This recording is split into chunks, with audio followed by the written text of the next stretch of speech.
Okay, so we are doing it. We are reading this paper that there has been a lot of buzz about Barbarians at the Gate, how AI is upending systems research um, from UC Berkeley. Very good guys. Matei, Zaharia, and Ion Stoica. And Audrey Cheng, we had read a lot of papers from Audrey Cheng, right? Oh Well, yeah, I have a lot in my blog, but we didn't do any live reading for her, I guess. we did it. I, I mean, we didn't do a lot of papers, but yeah, we didn't do a lot of papers. but we did do Berkeley papers, so I would be surprised. Right. She wasn't on the AI overlords paper, I guess. She is more on the distributed system side, and this Hmm. seems to be AI data systems paper. Okay, Aditya is also here. He was on that AI overlords paper. My God, how many pages is it? 32? Yeah, that's why I told you that we need to start early, Okay. before 9 o'clock. Half of it is appendix. No, 20 after 27. Okay. Okay, let's get to it. Alexei, maybe you get started and I'll follow your lead. Okay, so I guess the abstract, right? Um, AI is starting to transform Alexei, research. I don't like how you say AI. You have bias the way you say AI. Like how could you put that like how could you put It's the that letters, feeling man. into it that you detest AI by just AI? Okay, maybe we should set it straight. Yes, I am biased. I don't like AI. I mean, I use it daily, right? But like, I use it and don't like it. Um, Mhm. so, like, okay, here is the thing, right? Not so much the AI, but the fact that people put AI in pretty much everything, right? Like they shuffle AI, like they shove it everywhere. So, you know, so yeah, I am going to this paper with like a bunch of skepticism, right? Okay, okay. Yeah. Good, Anyway. good to hear where everybody stands. And just for the record, for our future overlords, I welcome AI overlords, just to save myself. Okay, let's keep going. So, artificial intelligence, yay, is starting to transform the research process as we know it by automating the discovery of new solutions. Yeah, not just by automating the discovery of new solutions, but automating the writing of papers, automating the writing of reviews. Unfortunately, there is a explosion of papers. But Yeah. yeah. Mhm. Given a task, the typical AI-driven approach is one, to generate a set of diverse solutions, and then two, to verify these solutions and select one that solves the problem. Mm, Crucially, this approach assumes the existence of a reliable verifier, the one that can accurately determine whether a solution solves the given problem. We mhm, argue that systems research, alone focused on designing and evaluating new performance-oriented algorithms, is particularly well suited for AI-driven solution discovery. mm, Um, this is because the system performance problems naturally admit reliable verifiers.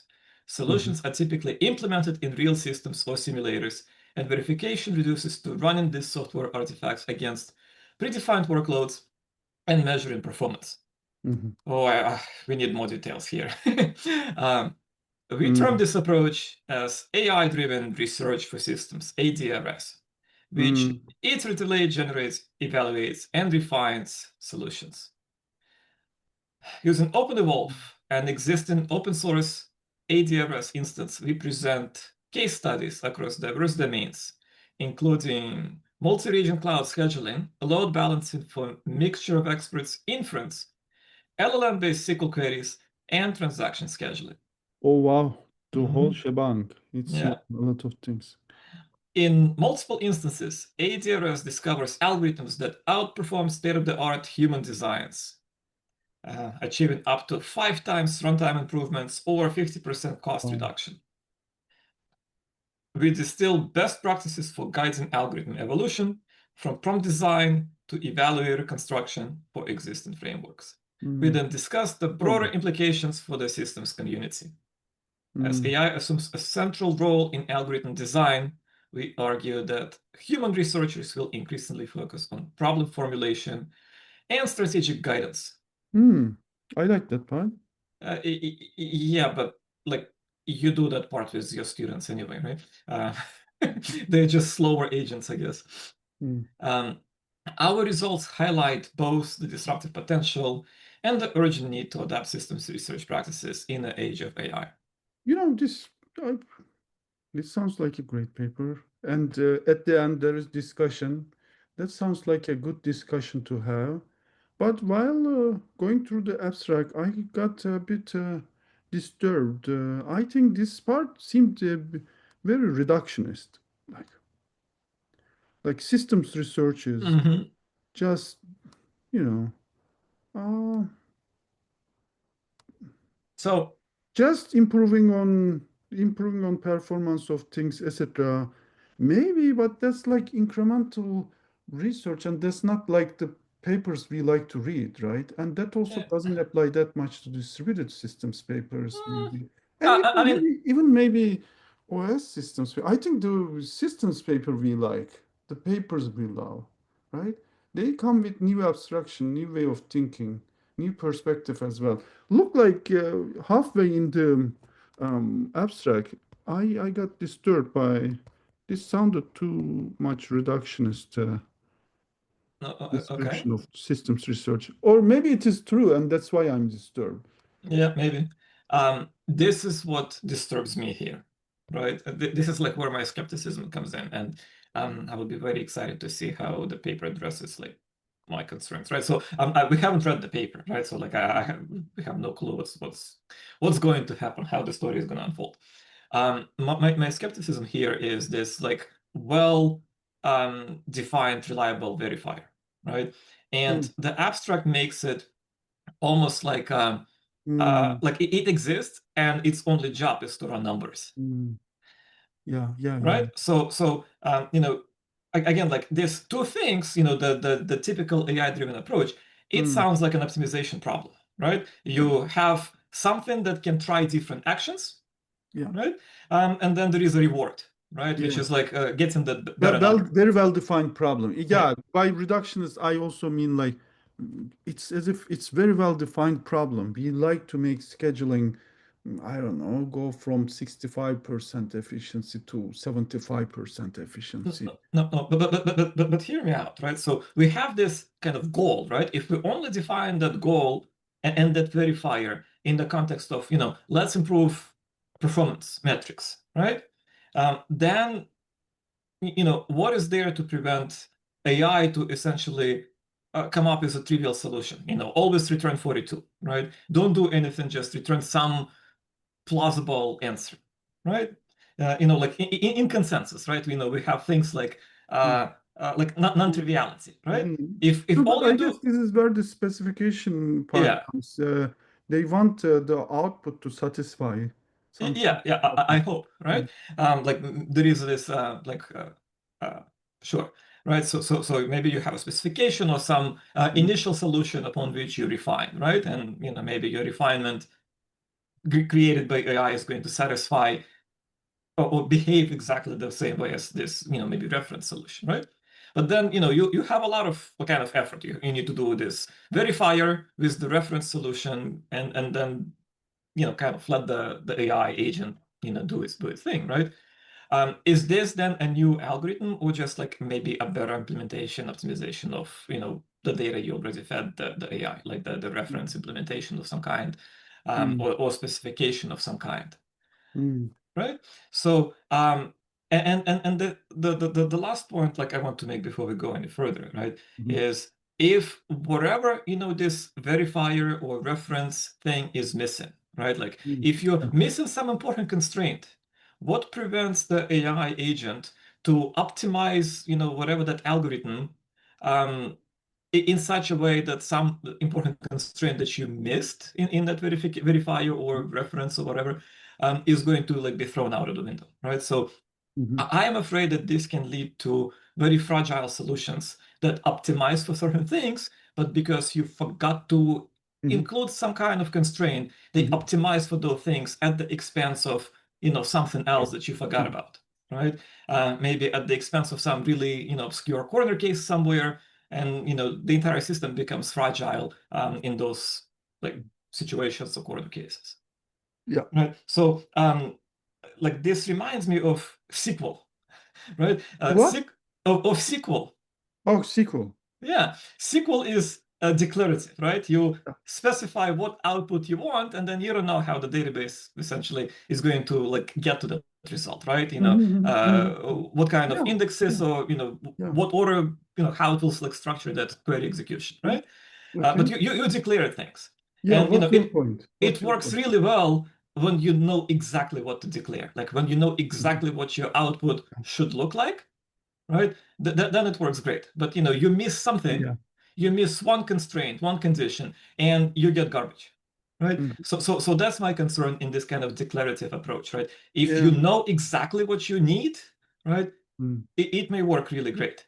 Right. But Right. what are the chances you are such an expert that you know exactly, like you can define that problem or the outcome rather, right? You can Right. declare the outcome that you're looking for, so precisely that nothing will go astray. Right.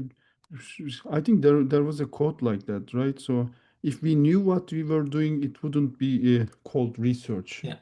isn't it? Right? So anyway, this is my skepticism, right? Mm. I'm not saying So, that Alex, this. the other thing is like when you were talking trade-offs, right? Yeah. Sometimes systems research is trade-offs where we look at, okay, let's take a different trade-off. And Hmm. taking a different trade-off would give a different type of system, which is good for certain things. So this is about, yeah, we may not know exactly what's the performance thing, because performance is a big word, right?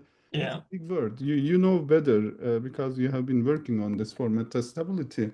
It's a big word. What does it mean? Like availability is not underperformance, right? Yeah. Yeah. It Well, should be, yeah. right? Another thing is like maybe a good test of this is like consider big system breakthroughs and how well it would fit into this type of framework. Like, would this would this be may, after reading? Maybe we can come back and Mhm. like map reduce. Would this apply to map reduce paper? Uh, writing a map reduce paper. I think the big insight there was mostly about the trade-offs. Um, Well, and Finding what is I think that's a performance. great point, Murat, because MapReduce is such a general framework, right? Yeah. Such a general approach to computation, Hmm. right? That like it doesn't work well pretty much for anything, right? Yeah. But it works for everything, Yeah.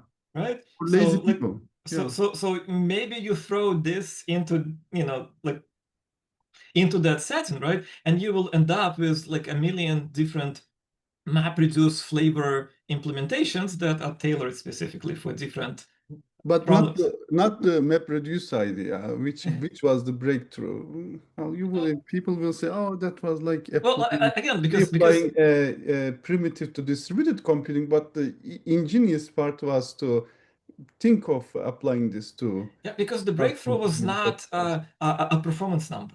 The breakthrough Yeah. was, well, we have this like incredibly simple computation model, right? That you can just like Abstraction. Yeah, repeat, I think rinse, we are and talking repeat. about Yeah, abstraction. exactly. Right. So it doesn't work excellent for pretty much anything, right? But it Yeah. just works well enough for everything. Yeah. And it's a very simple abstraction, right? It's, two steps and you just rinse and repeat. Yeah, but I guess I would believe after map reduces there, this could do a good job of, Mm. optimizing. Yeah, yeah, Maybe the point of the paper is that we will do the incremental part, which you guys are not fond of anyways. yeah.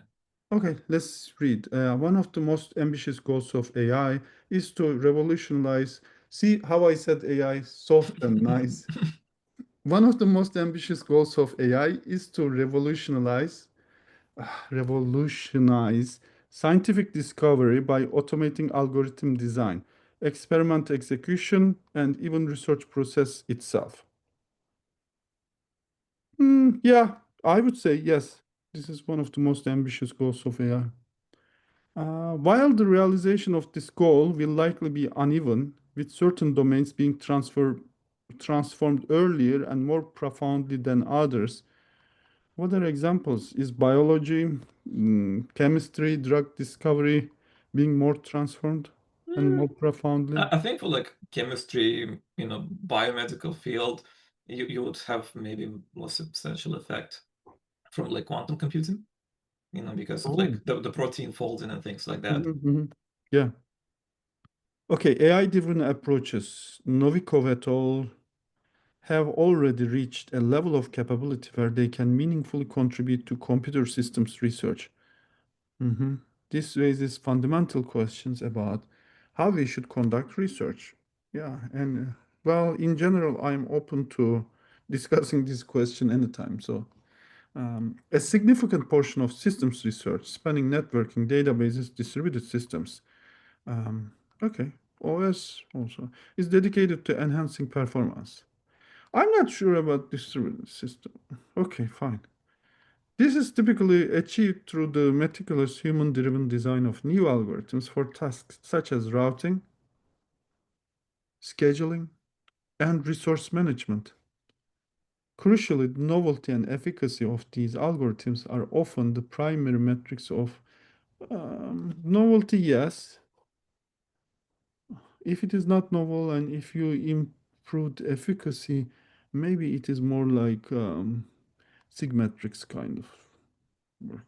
Efficacy of these algorithms are often the primary metrics for a publishable paper. Yeah, like abstraction. The central thesis of this paper is that a new class of AI-driven approaches, which we term AI-driven research for systems, ADRS, is beginning to show promising results in automated algorithm discovery and will ultimately prompt a re-evaluation of the traditional role of systems researchers. Keep going, Alex. To substantiate this claim, we follow previous work in presenting several case studies using existing ADRS frameworks, OpenEvolve, to generate algorithms that match or even exceed the performance of state-of-the-art human-designed solutions for a range of computer systems research problems. Wait, who did the OpenEvolve work? Okay, I can go and check. An open source evolutionary coding agent. It's a recent work. Okay, going back.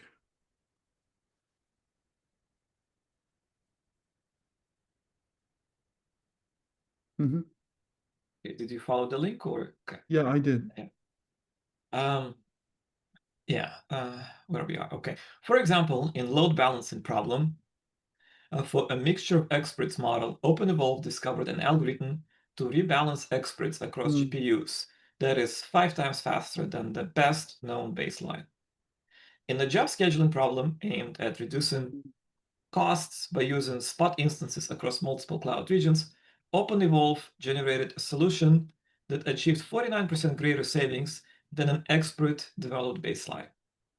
By using powerful LLMs such as GPT-4o, O3, and Gemini 2.5 Pro, most of our case studies produced solutions that matched or surpassed the state-of-the-art within a few hours at a cost of only a few dollars to tens of dollars. See Table 1. Oh my God. We know that these results were obtained by different students without extensive ablation studies. Therefore, the reported results should be viewed as lower bound on the capabilities of ADRS frameworks.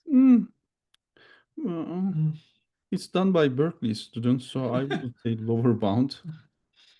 We expect strong results as researchers gain more experience with these frameworks and as both the frameworks and their underlying models continue to improve. Yeah, interesting and also scary. And like in Twitter, there is this account like Dean. Do you follow that academic Dean account? It's shit posting things about academia. Um, while while you were reading through this, I was imagining that academic Dean uh, looking at this and trying to cut budget across yes I'm department just and like, other departments and as I was reading this, I was also like, why do I pay my grad students if I can do just, huh? why do I pay my grad students if I can just spend $20 and come up with a paper? Yeah, I remember we had the dean kept saying we had problems in the department and she just kept saying, oh, it's a just resource problem. We know, that's why we come to you. Hmm. And then she was expecting us to solve the resource allocation problem. Okay, PTSD. One of the main reasons of, where are we? One of the main reasons systems performance problems are a particularly good fit for AI-driven. I would agree, like system performance problems. If you put it that way, I would agree, right? Instead of saying systems research in the title, if you say how AI is depending systems performance problems, yeah, that would be more agreeable title. Particularly good fit for AI-driven research is that their solutions can be verified relatively easily if you have a verifier. The typical pattern for solving a problem using AI is to generate a diverse set of solutions and then verify which solutions actually solve the problem. Can you follow these references? I'll follow it. Okay. I can follow it while you continue reading. Okay. Yeah. Yeah. So, I'll read. yeah. Thus, verification accuracy is when you check both. Let me interrupt me. Thus, verification accuracy is key to the success of an AI-driven approach in a given problem domain. Yep. Yeah. So one is geometry Olympiad problems, the Oh. 2024 one, Mhm. and the 2017 one is a summary of security empowering cyber defenders with a. No, that's the wrong one. Hold on. 2017 is before AGI. Yeah. It Yeah. doesn't count. Where is it? Oh yeah, David Silber. Okay. Mastering the game of Go without human knowledge. Oh, That's okay. a Nature paper, if you remember Yeah, the famous one. the Go paper. Yeah. Fine. Um, yeah. In the Go problem, the outcome is very clear. Thus, verification accuracy is key to the success of an AI-driven approach in a given problem domain. In general, for example, it can be difficult to verify that an AI-generated program or an answer to a trivia question is correct. Why? Fortunately, this is not the case. Like maybe it's open to interpretation or something. Fortunately, this is not the case for systems performance problems. I think this is at the root of our disagreement with the Yeah. paper, right?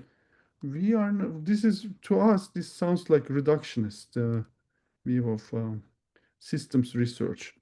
Um, um, Systems research is not equal to um, systems performance problems.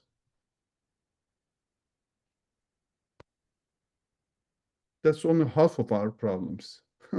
Maybe less than half of our Yeah. Well, problems. again, like I continue reading this, right? Keep reading. Yeah. In such cases, solutions such as new algorithms and protocols are typically integrated into artifacts like networks, databases, or operating systems. These solutions are then evaluated by running the system in which they're implemented against representative workloads and inspecting the resultant performance metrics. Again, like it doesn't mention anything about the correctness metrics or constraints like other than performance. Like that makes me worried so far. Right, you are saying, what about correctness, security, FT, Yeah, tolerance? like again, like as I said, anything that's not specifically declared in the verifier, right, is an opportunity for an LLM to take away, Hmm. right, and optimize away, remove it, and then get better numbers. So-called reward hacking. So, for instance, To evaluate a new routing protocol, we implement it in the routers of a network system and measure outputs like throughput, delays, loss rate for various workloads. In another example, to evaluate To evaluate a new CPU scheduler, we can implement it in an operating system and then measure the response times for mixes of interactive and batch applications. I mean, even there we have disagreements, right? When we look at papers, we say like reward hacking, they also hack the workload. We, as reviewers, one of the biggest thing we say is like, I mean, this is not a representative workload. They basically designed the workload around Yeah. it. You should be looking for.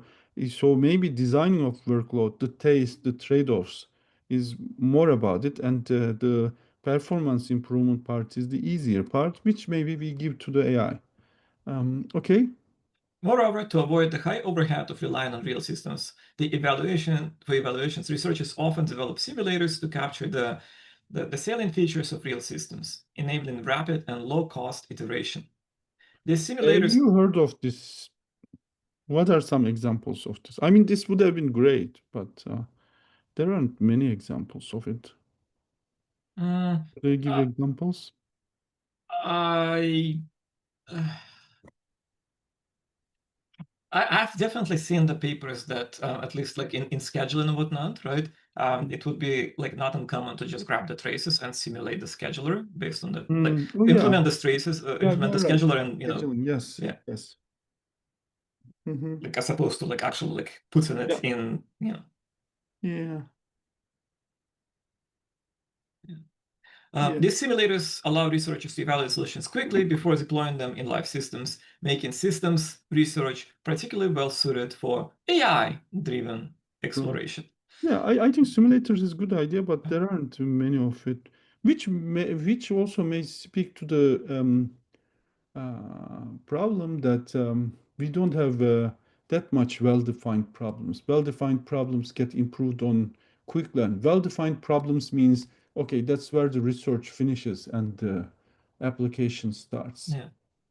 Which, by the way, I think at some point I'll run an idea by you on our simulator. Okay, cool. Yeah. There is something that's machine learning related that I am trying to explore. Cool. Okay. Yeah, can you keep reading? In a broader context of AI-driven research, our focus is deliberately narrow. Mhm. Not only do we restrict our scope to the systems domain, but in this context, we focus only on the task of solution discovery, while largely ignoring other aspects in the research process, like problem formulation, literature Mhm. survey, or paper writing. Narrowing the focus has several advantages. First, as discussed, it reduces the risks of hallucinations, discussed where Yeah. I think it's going to be discussed later, right? Yeah. Since solution correctness can be grounded in empirical system performance. Yeah. Second, it allows us to go deeper and develop stronger solutions within one domain rather than spreading efforts across many. Okay. At the same time, if successful, the systems area is impactful enough to accelerate progress in other computer science areas by providing faster, more efficient infrastructures. Interesting. Yeah. Mm. They should design that database that they mentioned we read for the AI overlords paper. The database that serves the AI agents that needs to do extremely well for burst traffic. Be able to smooth that burst traffic. Finally, given this impending shift towards AI-driven research, we discuss its consequences for the systems community as AI takes on the role of algorithm discovery and optimization, the emphasis for human researchers. Oh, wow. Now we are just putting, we need Yeah, fires in front of researchers. I already feel old. Human we're mid-back researchers, yeah. will likely pivot to problem formulation, high level ideation, strategic direction. Like being a manager, except for I mean, like, no, except for this part. Yeah, problem formulation. like High level ideation makes it sound dirty, but I could get behind problem formulation. And look, I agree with this Mhm, because like a good researcher would have done this anyway, mhm. right? Yeah. You would formulate the problem, you would design the proper experiments and evaluate it essentially, right? With Mhm. all the constraints and all the things you change. Like the proper good researcher would do this anyway, right? Yeah. In this new model, the researcher acts as an advisor, well, to powerful AI research assistants, defining meaningful problems, proposing creating creative starting points, and distilling insights from generated solutions. This approach can create a powerful virtuous cycle. The same AI-driven methodologies can be applied to improve the AI systems themselves, leading to a compounding acceleration of the pace of discovery. I mean, this is good. It's a good vision. I like the vision. I think they are not saying we are replacing Mhm. researchers. We are giving them tools. Um, my kind of worry is there was a so Amazon did not do much on AI. Then they went full AI Mhm. and they tried to publicize things like oh, this Java 7.0 upgrade of the components were done by all AI. And I wrote a blog post where I said that uh, this is problematic. Yeah, we don't do the grunt work, but maybe engineers need to do some grunt work to see more issues. Because if you just give it, maybe you miss issues like keeping your hands dirty, right? Does it make sense? What happens to keeping your hands dirty? And automation surprise is a thing that if you don't keep your hands dirty, um, and the insights part, I think I was tricked Yeah. by if you don't keep your hands dirty, are you sure you are getting the insights? Because if you had been doing it yourself, maybe you would have the insights. You would figure out new abstractions. But doing this now, you are not figuring out new abstractions. You are, um, I call TensorFlow jockeying. You are, Mhm. I don't know, LLM jockeying. AI agent jockeying rather than Again, like generating insight. yes and no. I'm actually gonna defend the Okay. paper a little bit here, right? I think if you do a good problem formulation, right? Hmm. If you formulate the problem, if you kind of know what you're looking for, again, like this tool doesn't appear like it's gonna replace everything, right? Again, Yeah. like in my mind, you need to have a robust verifier. Hmm. I think for this approach to work, right, we need to look beyond the verifiers, just look at the performance, at the numbers, right? But Hmm. you need to like declaratively again, like start stating like what do you want, right? And that becomes a very difficult problem, right? Hmm. So in a sense, like I think if you step away from just chasing the performance numbers, right? Before that LLM, can do solutions for you, you actually have to already solve it because you need to know exactly what to expect. And then the LLM is just going to give you, you know, a refined solution, right? Yeah. The solution that may like fit better a particular hardware architecture or language or whatever, right? Mhm, But mhm. like I think for reasoning about anything more than just trying to get a better latency or better throughput, right? Yeah. You will need to formulate the problem in a very concrete way. Mhm, mhm. Okay, I'm going to share briefly that thing. I found that looming liability machines. So this happened when we read that using LLMs for root cause analysis. I mean, Yeah, on paper, yes, but my biggest problem about that paper is like the point of root cause analysis is doing the root cause analysis, thinking about the root cause analysis, not of yeah, leaving it to a paper. Like we shouldn't be, the LLM AI, some things like we shouldn't offload our like this is keeping your hands dirty, basically. yeah, We yeah, yeah. shouldn't because the point of root cause analysis is to think about other vulnerabilities. And this was why I was also triggered things about what happened to automation surprise, AWS, which has Yeah. excellent operational culture, just for Java 17 update, giving it to LLMs, but maybe they are missing several things. First of all, hands-on developing of the new generation of engineers and also finding out new issues or finding out maybe new abstractions for the next set of programming work, figuring out how to program in order not to get to Mm. this thing. I mean, massive, yeah, massive. I wouldn't, not technical depth, but we may be undertaking massive understanding depth, insight depth if we don't keep our hands dirty.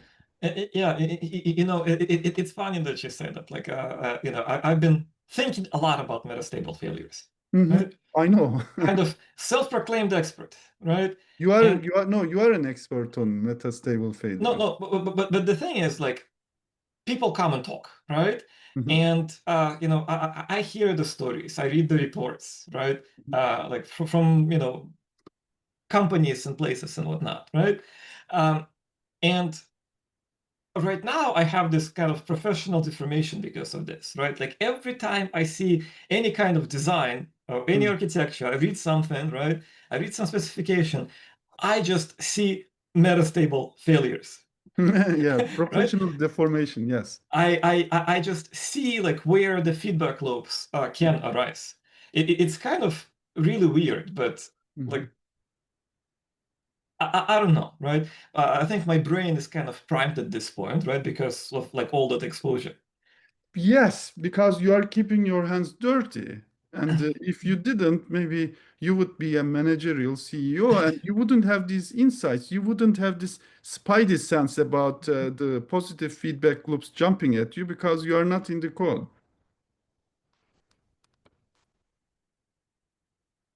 Okay, next. At Uh, this rate, we are not gonna. This paper serves as a call to action for the systems community to proactively consider these changes, adapt our skills. What do you mean, adapt our skills? Oh, we are on the same side.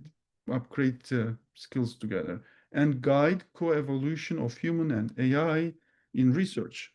Um, to facilitate this transition, we provide best practices for leveraging these technologies, outline their benefits, and highlight several key open problems. Ultimately, leveraging AI will enable researchers to dedicate their time to the most creative and fulfilling aspects of their work.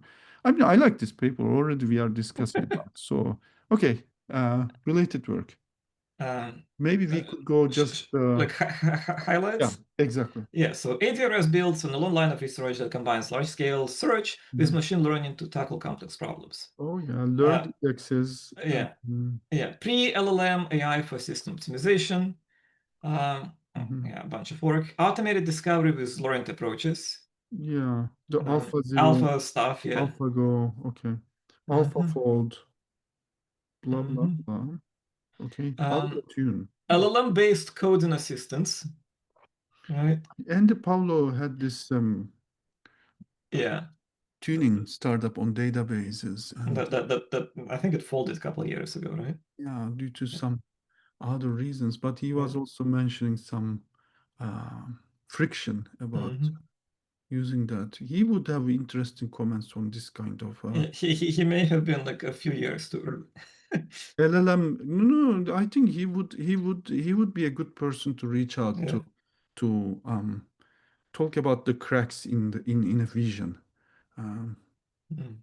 Yeah. Because I think his point was that these didn't turn out to be the big issues. The performance improvement didn't turn out to be the big thing. People didn't care that much about it and worried about other things. But I forgot the lessons. Could be good to check that out.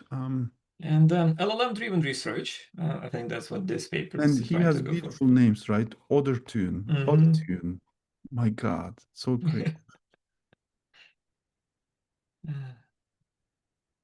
He might even have published a paper on this. Okay. LLM-driven research. Yeah, and I think this is like where this work falls in, right? Our work focuses on automated algorithm Oh discovery my for God, systems Alex, domain. look. How are these for references? Yeah. 24, 25.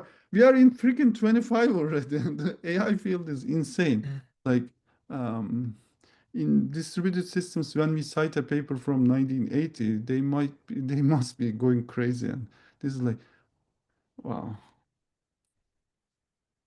Yeah. Why AI-driven research for systems? In this paper, we advocate an AI-driven approach to systems performance problems. Why performance optimization is not the only focus of systems research, yes.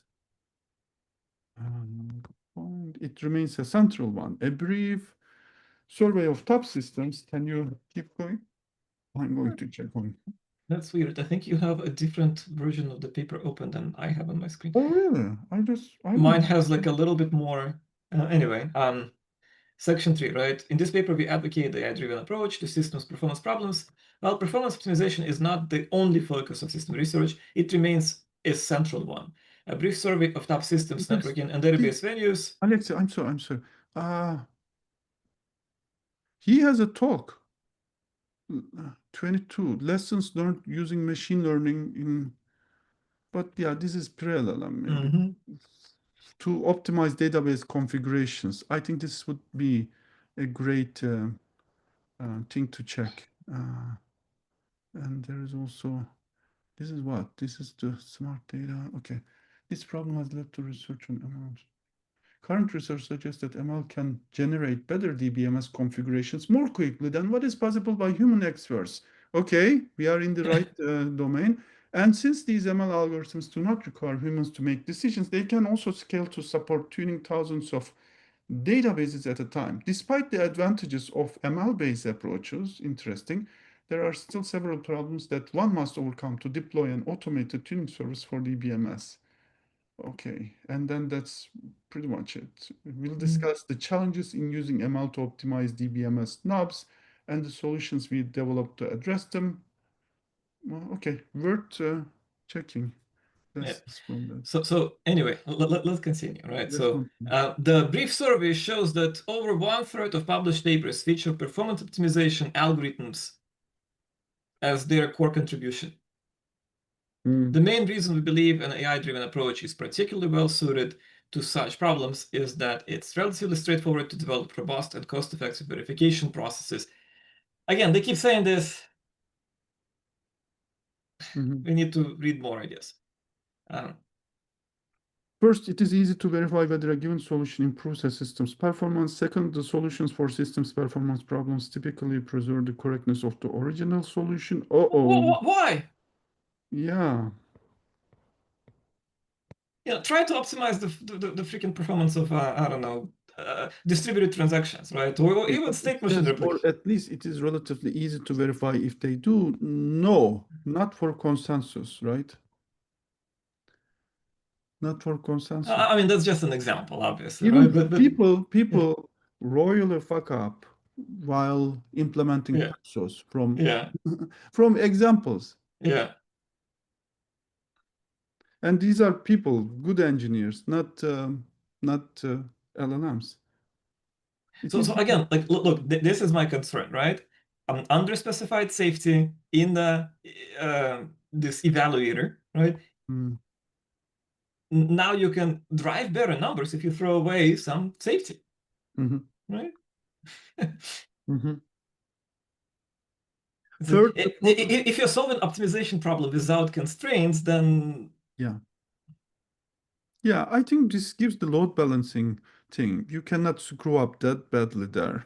There isn't much correctness. Basically, correctness becomes performance here. There isn't, you know, data corruption or something. Trivial corruption. not when it comes to things like scheduling, right? Like in OS scheduling, you would not only care about the performance, but also fairness, right? Yeah, yeah. And you But may you have can also measure that. Those are measurable, whereas correctness is not very measurable. Like we need to, like the Jepsen guy, right? yeah. He had been working on this for more than a decade, maybe 2 decades now, and it's not easy. And this is just testing part. There's also, yeah, the testing would not scale, and he was going for the low-hanging fruits. There is also more subtle things, and we need to be worried about them. Third, the portions of the system code that usually must undergo evolution is often relatively small. The core logic of a scheduler, load balancer, or resource allocator, for some problems, if you need to touch across components, I'm guessing LLMs won't be able to do well because. Yeah, that's like all the problems I'm solving, right? Oh, tell me more. Like, I mean, all that we do when it comes to like looking at metastable failures, right, Yes, is cross-component interactions, large interactions, correct, right? correct, Uh, correct. Okay. LLMs only solve half of my problems. Blog post loading. uh, 30, okay. LLMs only solve 33% of my problems.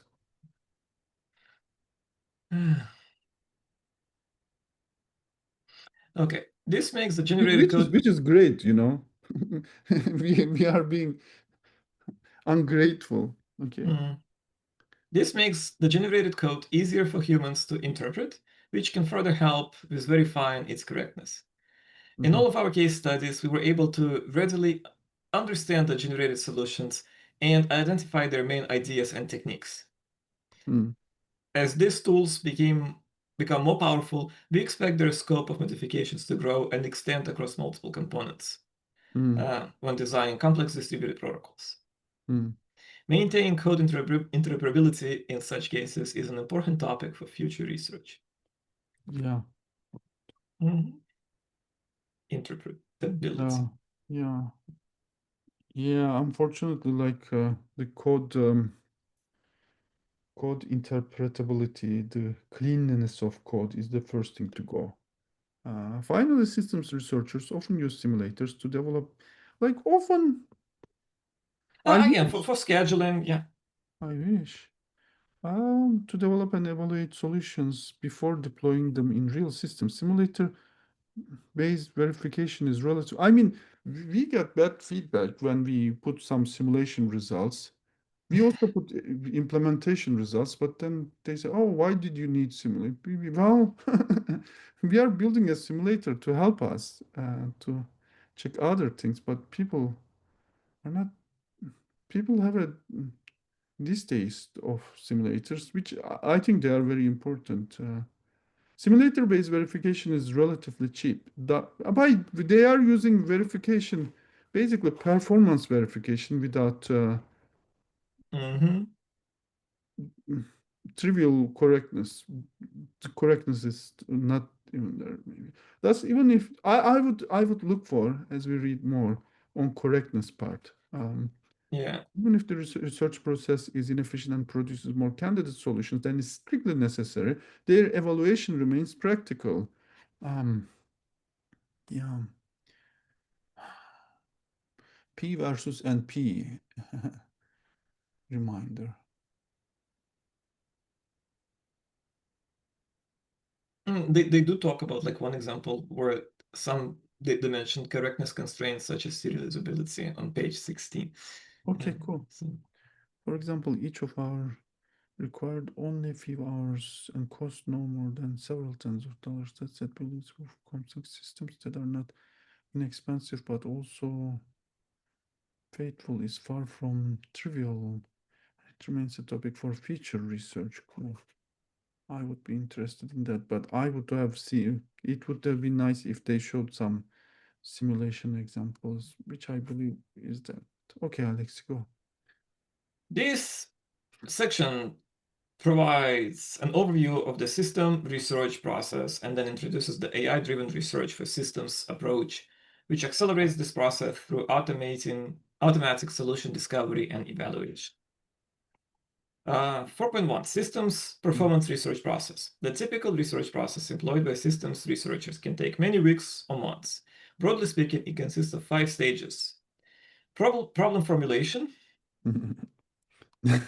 Uh, I wish. Problem formulation, like literature review, problem setup, hypothesis, Is objective this constraint. the typical research process? I mean, you do start with the problem formulation, right? I don't know. You I mean, start, I usually start out of spite, but then yeah, I formulate the problem. you start with feelings and you start with being uncomfortable with something. Mm, fine. Okay. Yeah, We cut to the chase to problem formulation. yeah. You do literature review, problem setup, hypothesis, objective, constraints, and workloads. Okay. Evaluation framework, develop the system or simulator, integrate workload traces, implement baselines. And then experimentation loop, design new solution to solve the problem, evaluate, Mhm. rinse and repeat, and then finish up with grades in the paper. Mm, yeah. Then rejection process.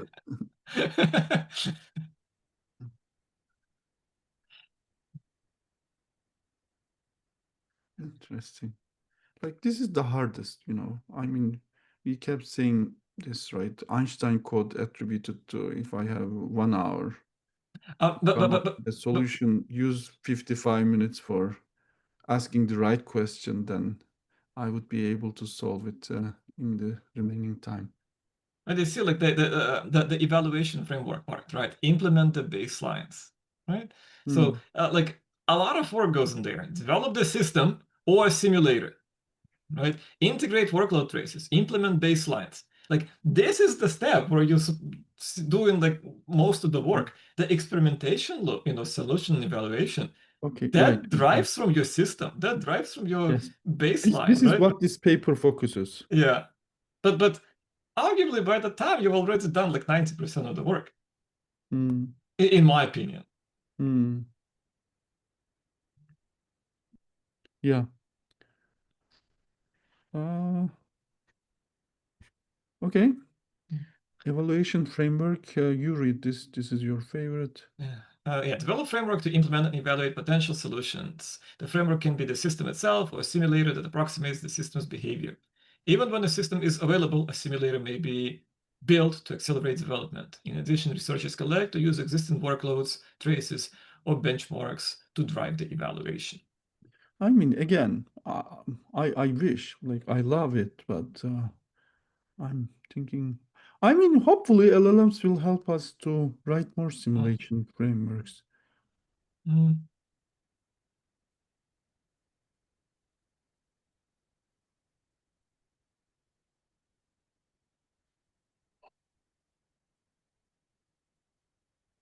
Mm. Hmm. Yeah. Yeah.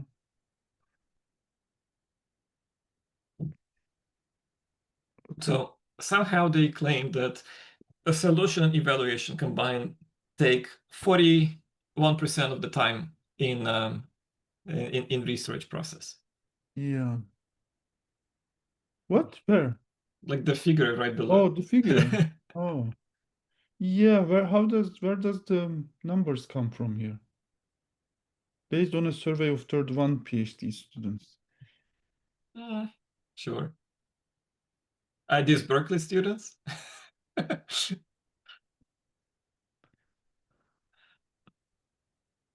Algorithm design and evaluation. Anyway, section 4.2 is where we get Alex, you broke up. Can you speak again?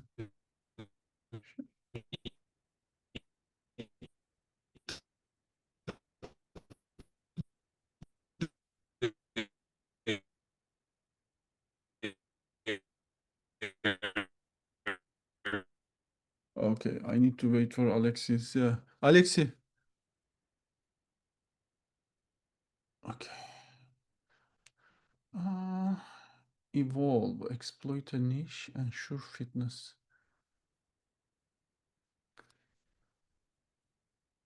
That's interesting. Yeah.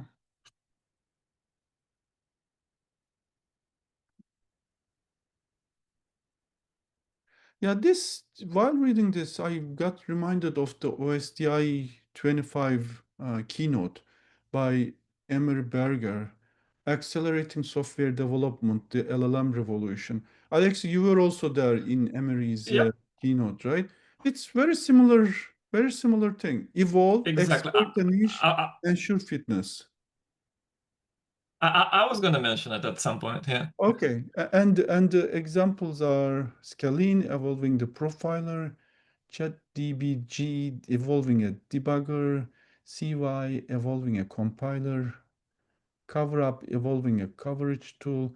All good systems work. Yeah, all good systems work. Yeah. He would have published each of them, and it's a good example of using the I mean, approach. they are published. If you look at his papers, they Yeah. like all of these are papers. Yeah. Okay. So we have a Right. Emery burger, right? Mm-hmm.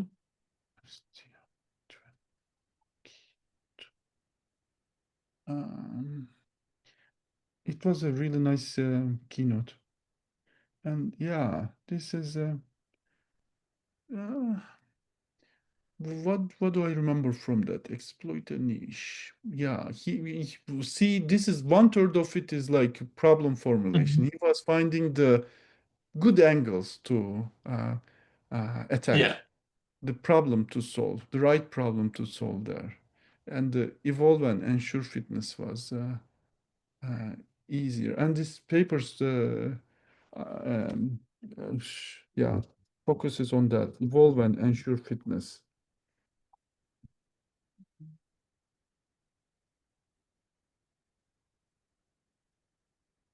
Switch Okay, back to the paper. switch back to the, oh, I should switch back to paper.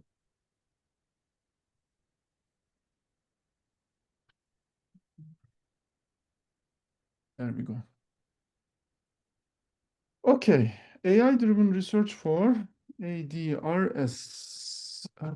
Another figure, I love the figures, problem formulation, evaluation framework, and we zoom in to that ADRS, where it is about evolve and ensure fitness thing. Solution generator, evaluator, storage. Store solutions, scores, feedbacks. You need the SQLite database to search through the results. Solution selector, select promising solutions for refinement. Prompt generator. And prompt generator would be interesting. Okay. Yeah. Secret thing is no Your longer paper active. dropped. Let me share again. Okay, stop sharing the screen and start sharing the screen again. Why?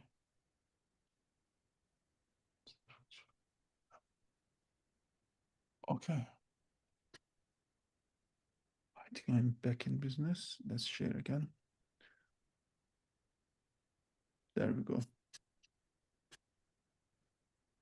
Okay, Alexa. Paper item. Figure 3, the AI-driven research for systems, ADRS, address architecture shown in the context of the system research process. Gray area automates solution and evaluation stages. As LLMs have progressed from simple text completion to sophisticated reasoning and tool use, new architectures have been developed to enhance the reliability and scope of tasks to which they can be applied. In this paper, we focus on how LLMs can be used to design, implement, and evaluate new solutions to solve systems research problems. We call this approach, this is repetitive, like to, Yeah, we're only on page 5 out of 20, right? yeah, of the systems research process shown in figure 1, solution. Okay. Yeah, repetitive. At its core, address implements a loop that in each iteration creates or refines prompts for LLMs. Yeah, the prompts part was interesting for me. Can you keep reading? Prompts for LLMs to generate new solutions or improve existing ones, and then evaluates these solutions in either a real system or a simulator. This iterative process continues until a desired solution is discovered, a resource budget is exhausted, or a researcher decides to stop it. Address consists of 5 components. Prompt generator creates the prompt used to generate the solution. This prompt consists of the problem statement and the context provided by the researcher, which might include system or simulator code. The prompt may also include previous solutions and their evaluations provided by the solution selector to further refine the prompt. The solution generator feeds the prompt from prompt generator to one or more LLMs to generate a new solution or refine an existing one. This is typically done by directly updating the code in the simulator or the real system. Evaluator takes the solution from the solution generator and runs it against a predefined set of workloads or traces. It then scores the solution based on the run's performance and can use an LLM to provide qualitative feedback. If the score is high enough, the loop terminates. Storage stores the solutions, their outputs, scores, and the feedback provided by the evaluator component. And the solution selector chooses a subset of solutions from store and provides them to prompt generator to refine the prompt to generate new and improved solutions. Remind me of the genetic algorithms work. Yeah. And they have the OpenEvolve framework, right? Which I think would have all these parts. And it would be interesting to use it, I guess. Yeah. Nice. Okay. Together, these components form an internal automated feedback loop. This can be paired with an outer feedback loop in which a human can observe the generated solutions and provide high-level guidance that's incorporated into future prompts. In most cases, address relies on a simulator rather than a real system for solution implementation and evaluation. Why? Is it easier to... is it more black box and easier? No, it's just easier, right? Imagine having to deploy a distributed system on X number of nodes and then running a benchmarking suite, right? Like, I don't know, TPCC benchmarks or ICSB or like all of that, right? Yeah. There are two main reasons for this. First, the code base of the real system is often too large to fit within the context window of the current LLMs. Nice. Benefits of simulations. Second, running evaluations in a simulator can be orders of magnitude, yes, faster than on the real system. And then you don't need to run if you have a simulator. Okay, I love this part. As mentioned earlier, address implements solution and evaluation stages of the research process depicted in figure 1. Let's not be redundant. 4.3 examples. Yeah. Address is not entirely a new concept. It aims to capture the architecture of recently developed systems designed for similar problems that allow for strong verification. Next, we provide several examples of such systems. Alpha Evolve and Open Evolve. Open Evolve is their work, right? No, it's an open source, like community-based thing, I think. Is it from Berkeley? Can you check? I still get freaked out by seeing a 2025 citation in a paper.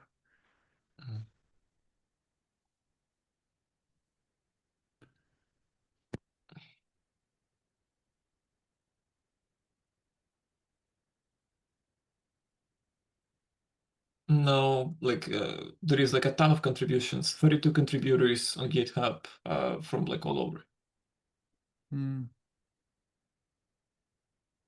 Who's the paper? It's not a paper, it's a GitHub link. It's a GitHub link. Yeah. Interesting. Let me follow the link actually. I also want to check it out.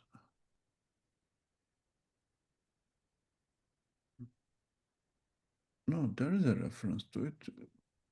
Oh no, you're right. This is just Ashankaya Sharma, Open Evolve, and open source. Yeah, that's the top contributor, I don't know, owner of the repo, right? So Bye.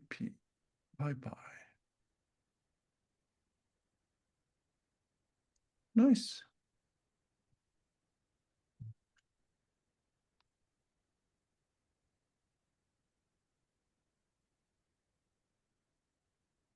Mm-hmm. Mm-hmm.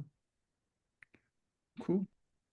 Um, just so you know, there is this lovely table on the GitHub. OpenEvolve versus manual optimization. Mm, Time to solution, manual optimization, days to weeks, OpenEvolve, hours. The next mhm. one I like. Exploration breadth, manual, limited by human creativity. OpenEvolve, unlimited LLM creativity. Come Yeah. on. This is a hard sell, huh? Yeah. Reproducibility, manual optimization, hard to replicate. Why? Why is it hard to I replicate? don't know. OpenEvolve, fully deterministic. Like, since when LLMs are deterministic? Yeah, not objective. Okay. Okay. Let's go back. Hmm. Is an open source implementation of the main concept presented in Alpha Evolve. Oh, what is Alpha Evolve? Google DeepMind that uses artificial intelligence to automatically discover and design novel high-performance computer science algorithms. Oh, this is the open source. Open Evolve is the open source version of it. Mhm. Okay, cool. No, I wasn't aware of this. And when is this paper from? What paper? Novikov et al. Alpha Evolve. Uh, Is it a let's. paper? I think just before the open evolve. Yeah, there is a citation. That's 2025 What is archive. 25? Okay. Yeah. Alpha Evolve, a codes and agents for scientific and algorithmic discovery. Awesome. Yeah. I mean, publishing in AI topic in weeks. So 25, 25 citations all the way. While it contains the core key features, it doesn't. Yeah, GIPA. So, okay, maybe here I shouldn't have said Open Evolve framework, like Alpha Evolve, Open Evolve, and I guess they are selling their framework, which this also have these things. I think they're not selling framework, they're selling the approach. They claim that all of this, like Alpha Evolve, Open Evolve, blah, blah, blah, it's They have an code, example of. right? No, No, they should have code. They mentioned no, I think they used Open Evolve, I see. right, to Okay. implement certain things. So So, this is so selling the framework. this is selling the vision. How how is the vision new? They are Uh, also saying this is not a new vision, but they are still selling the vision. yeah. Not entirely a new concept. Okay. Okay. But good. I had no idea. Well, these are all 25 frameworks. Of course, I had no idea. Yeah. Uh, okay. LLM for AD. What is AD? Algorithmic discovery, probably. Okay. Coding assistance. Cursor and windsurf. You can sell and make a lot of money. Evaluation and case studies. Okay, this is the meat of the paper. 11 systems across several subdomains. Nice, man. Table 1. This also has a table 1, Alexia. Hmm. Captures problem setup, environment evolution. We show this schema in table 2. Okay, do you want to check table 1 and table 2? Yeah, let's look at it. Table 1.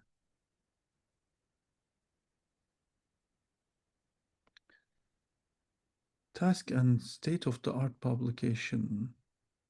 Objective, repair buggy network telemetry counters and nice. They basically take a paper that's recently published, improve on it. This is like uh, these are probably like class projects, PhD class. uh, right when you teach a PhD class on using AI for systems research, you give Yeah, each student a project, and the project yeah, would be take a recent paper, use the address framework on it, meaning, let LLMs lose on this, and write a report, and then you can have 11 case studies. Mm-hmm.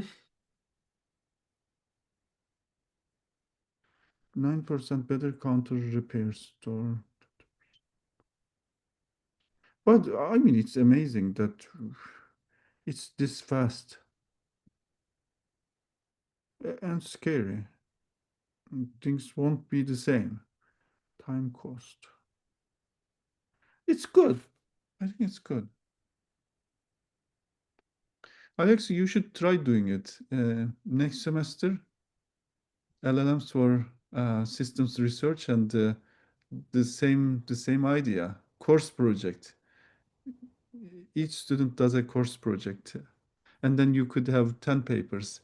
I think when sensor networks was new, 2006, or 2005, 6. I had a research class where master students published papers because there was so many low-hanging fruits. Yeah. But now with this tooling, the fruits doesn't have to be that low-hanging. You could just apply. Okay, what are the patterns? Assign bitrate per column to minimize bits. Objective are in this column, well defined. You can write the objectives. Anything pop out in objectives? The first one is repair buggy network telemetry, right? So that objective doesn't sound like improve the performance, Yeah. right? And this one, I think this required creativity. Unless I don't understand what that means. I don't know. I don't know. I don't know. Yeah.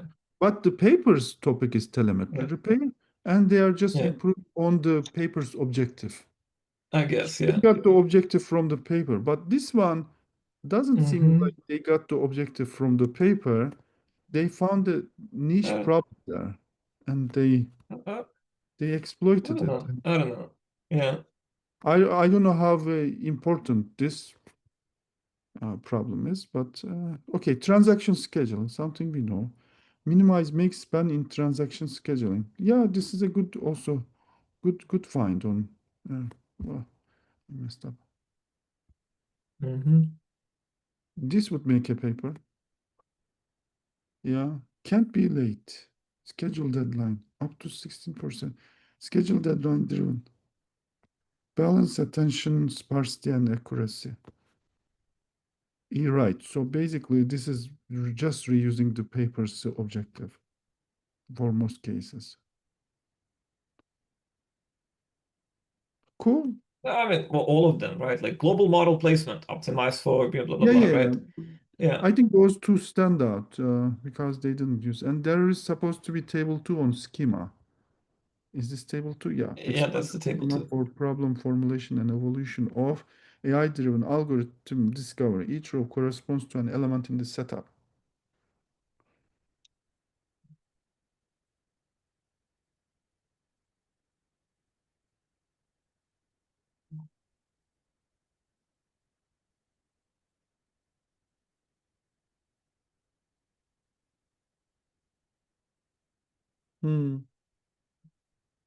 Okay, what is the prompt generator?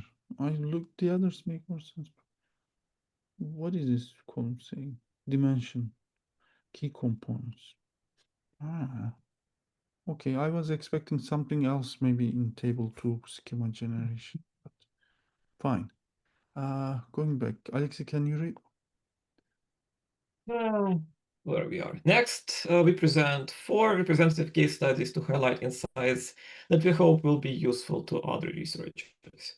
These insights cover both the limitations of current frameworks and best practices for using them, which are detailed further in section 6.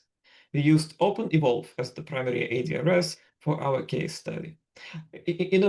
I think you're right about like a class, right? Because they mentioned, it was all unprepared students. Somewhere in the beginning of the paper, right? Yeah, yeah, yeah. The 4 case studies cover distributed systems databases and LLM systems. Optimize and spot instance savings under deadlines. Nice. Given a job with a deadline, the solution aims to maximize the use of cheaper spot instances in a public cloud without violating the deadline. ADRS improves state-of-the-art result by up to 16%. Hold on. If this is all simulation, how do I buy the fidelity of this? Like, this is maybe your concern as well. Like, okay, I improved it in the simulation Yeah. by letting LLM loose. What does it mean for practice? Um, I mean, for what it's worth, right? The solution is interpretable, so at least you can oh, it says that? well, they said that before, right? Mm.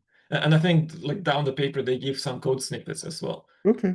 Um, so if you have an interpretable solution, you can at least check to make sure that it didn't like hard code the trace into the solution, Mm, mm, right? Uh, that being said, I think there is some validity to it, right? Like to your concerns, like how do you make sure that this solution may not be like overfitted, right, to the yeah, specific traces you use? yeah.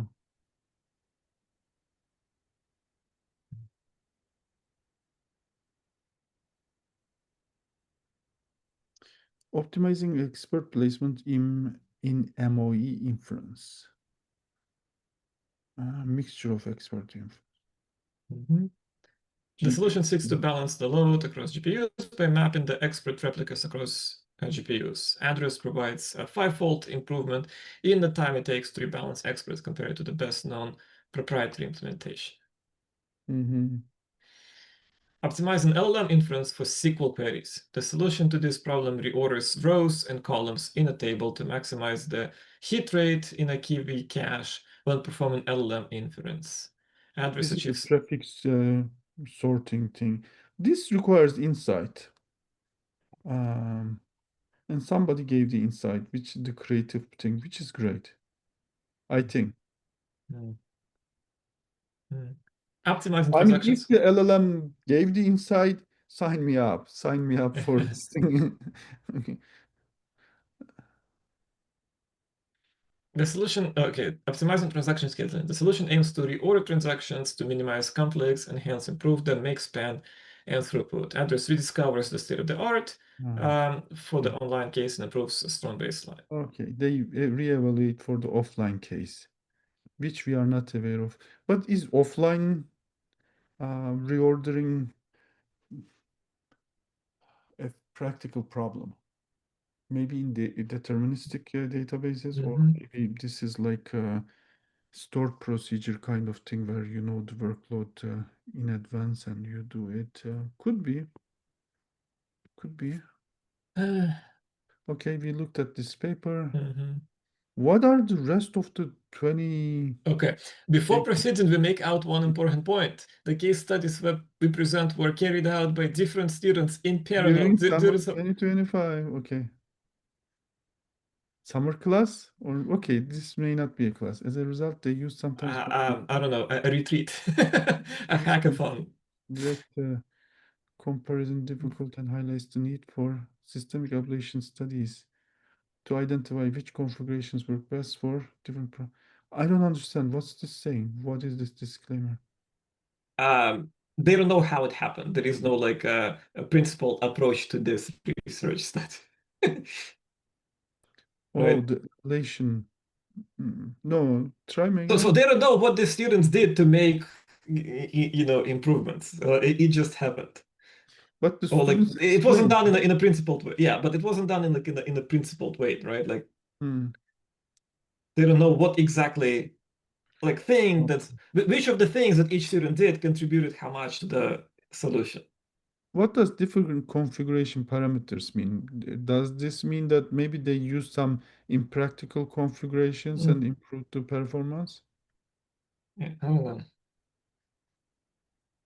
Yeah, this is unclear to me. Consequently, the case studies presented here should be viewed as a lower bound. Yeah, I mean, you know, it could be also exaggerated. How do you mean? Why should they be lower yeah. one? Okay, case study one, optimizing spot instance savings under deadlines. I want to skip ahead to see what is the next 20 pages gonna look Just like. case studies, I think. So Okay, case study one is like 3 pages, right? multi-region can't be late. Okay, but this is fun. That would be fun, reading 4 papers. Optimizing LLM inference on SQL queries. I want to check this one. The prefix sorting idea. Before initial program, after evolved policy. Python code. No, not Python code. It is Python. Why are there curly braces? Okay. Okay, they are not curly braces. I'm normal parenthesis. My. Mm, okay. Case study optimizing transaction scheduling. We can also look at this one. Sure. You want to pick one case study and just go through it? Two. I think the Two. LLM SQL and this one. Let's pick those. Solution Mm. gen. Then evaluator. What is going on in section 6? Section 6 is best practices. Okay, that also sounds good. I think we should be going to section 6 quickly. So Mhm. let's look at So let's this. pick one. Let's pick one out of four. Okay, we skim this one. I want to skim this one quickly. This research problem arises in relational analytics. Version. The state of, okay, no, the insight was there. The state-of-the-art solution mitigates cost by reordering rows and fields to maximize prefix KV cache reuse. They Mm-hmm. just took the objective from there and improved the objective. Okay, I'm Mm-hmm. good because I said this is very good object problem definition. They reused the problem definition as well from there. Okay. Um, so what are the students doing then? Are they, you know, LLM jockeying this thing? Yeah. Problem set up to minimize inference time. We aim to maximize the prefix cache. Objective constraints. Objectives is to maximize the prefix hit rate while keeping the runtime of the reordering algorithm low. Okay. Yeah, okay. Let's skip to the other one. Case study optimizing transaction. Oh, it's talking about by iteration 72 heuristic is refined. It now uses normalized weights. So student is following along, maybe giving directives. Student is now the student is happy. The student is playing the role of advisor finally uh, instead of them getting to do the experiments, it's making the LLMs do this thing and giving guidance. I like it. I'm not even sure that the student is that much in the loop here. I mean, Right. all these iterations are recorded, right? All the solutions are recorded. Hmm. They just run it for 200 iterations. Look at the table. They have like these nice round numbers. Run for 200 Which iterations and table? then Okay. table one. Oh, okay. Go all the way back to table one. Okay. Yeah. Why? What did I miss in table one? The time and cost. Oh, okay. So the LLM SQL, 1 hour, 100 iterations. They just formulated the problem, say try Oh, good. 100 times. So this I don't is think there was just a student. yeah, okay. I don't think there was a student in the loop Yeah, type of problem. It's 1 hour of LLMs just yeah. hallucinating. I mean, creating solutions. Uh, interesting. So using open evolve. Mhm. I mean, Nice. It's a new I paper will try it. and I'm now worried. I'm not reviewing any more papers. Uh, I will try it in the winter, like as in the winter break. what do you mean you would try? Try it with students. Have a No, I'll try it first, and then like once I know like what to expect, then maybe I will uh, uh, put the code monkeys behind it. Right, right, right. Uh, I wouldn't call them Step two and students. step three is Yeah, profit. Publish yeah, and yeah. profit. Yeah, Ah, maybe I will make my wife, who is a biologist, solve problems for me. so like, okay, Yeah. who do we credit? Like at the end, there's a discussion, right? So who do we credit? If they do like 50% improvement on efficiency and they publish a paper, who do we credit for it? Because this was done in 1 hour. Well, again, for the particular case study, right? They took the problem from the paper, so they didn't have to formulate it or do much, right? So it was kind of research-less research, Mhm. but it doesn't mean that it has to be this way, right? Like you No, can you actually. are able to publish this. You are beating the state-of-the-art framework. So who do we credit? I mean, if they mention that, oh, I use this thing, the paper will not get published. If they don't mention saying that I evolved, well, this I divined this heuristic and algorithm, and let me explain the algorithm to you, and here are the evaluations. It get published, but did the student do the work? Deserve the credit or not? Hmm.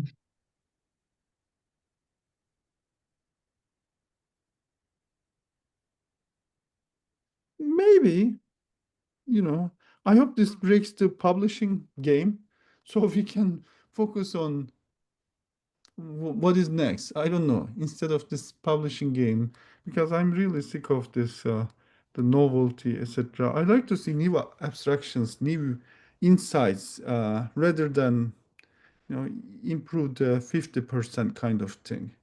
And hopefully, then we evolve from paper publishing and paper reviewing to discussing the ideas. But that's not a that's not a system either. What would that mean? Hmm. I mean, are we finally breaking the publishing process for good? I don't That know, man. that may not be bad.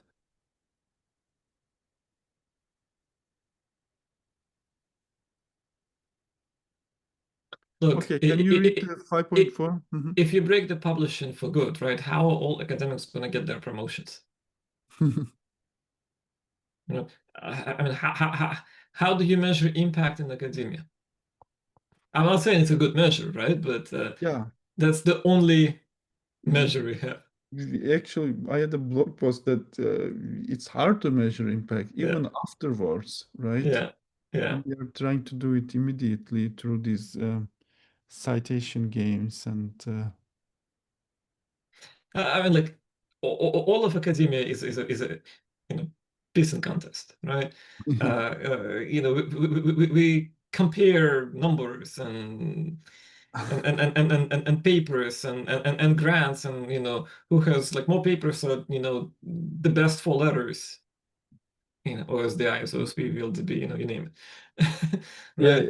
yeah. Uh, uh, and it's like it's just it does feel like it's a kind of I don't know. I feel like And now academic. with LLMs, you can piss with the Yeah, Nerf guns, yeah, this yeah, better yeah. But like operated this to whole the process farthest. is just like it is rigged, right? It's not a fair process.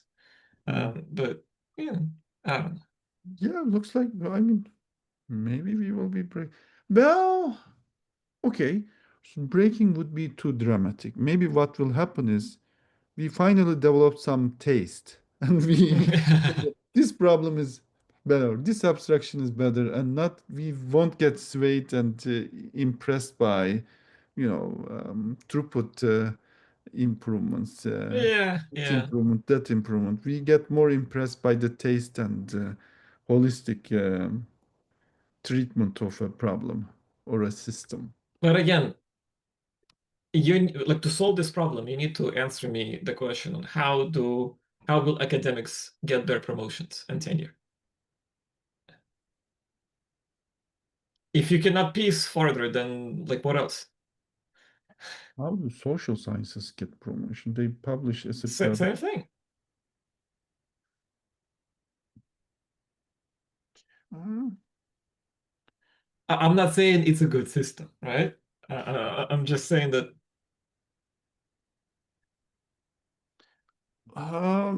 right. So basically, or maybe then we look at their utility. Is this Yeah. use somewhere? Yeah, measuring impact is so hard.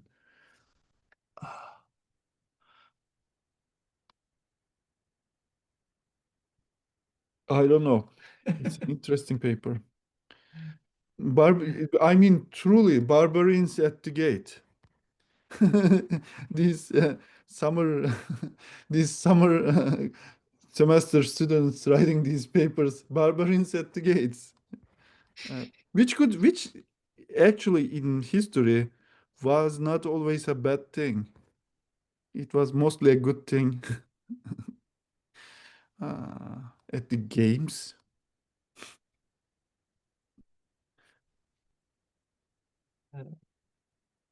Should we read? Yeah, let's read. Cheng et al. Yeah. This is Audrey's This is paper, right? Audrey's papers, and we actually Yeah, read this paper, I believe, at some point before. yeah. Not as like on a live reading, but Okay. And I bet this is Audrey's case study. Aims to find efficient schedules to reduce conflicts for transactional workloads. Transaction processes can reapply.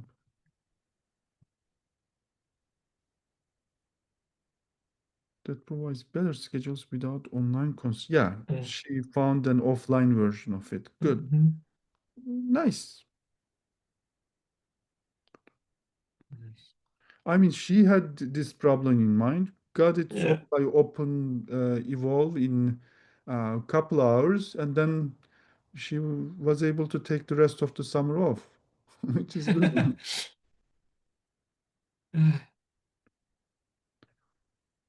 Okay. Then she wrote this paper the rest of the summer. She ran for 100 iterations. Maybe this paper was written in Open Evolve. You just give a prompt and then run for 300 iterations. Ah, minimizing the schedule makes span. Yeah, Yeah, recognize but the need. again, see, this is still See, kind of the same this is problem. the abstraction. This is the insight from that paper. Once you have the insight, the Hmm. incremental work comes easy. Yeah. And we should be going for the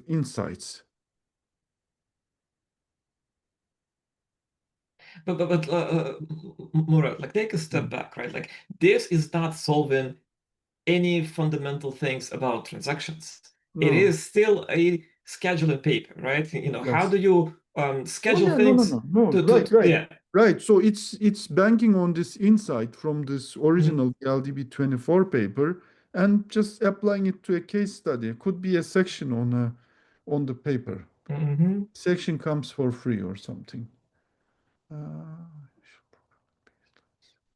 Evaluator. But the hard work was to get to that insight and abstraction Mhm. and seeing the problem. We use random scheme baseline as the initial. Huh. Open evolve results in the offline setting. The best. SMF. Online setting, yes.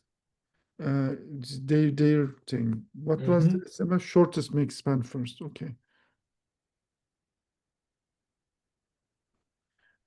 It is likely that this is a case of contamination. I mean, okay. From like basic operation systems, Murat, shortest job first is like a very known algorithm, right? So very old. If you know everything, that's definitely the best case, right? So the insight here is kind of OS textbook from 40 years ago, Yeah. but Oh my God. OpenEvolve has a model that they keep training on data and somebody is funding this. And they might have trained on the VLDB 24 paper. Wow. They are just downloading the model LLM from OpenEvolve and well, or maybe OpenEvolve is using a generic LLM like. Yeah. Well, yeah, but like LLM probably saw the code and now it can recreate the code, right? It's Yeah. not open evolves problem or like Mhm. feature or whatever. I think it's just the bag of LLMs that they used. Yeah. Okay. Now they pivot to offline. In the offline, it discovers a novel algorithm. Mhm. That's nice. I don't think I'll be able to understand and follow.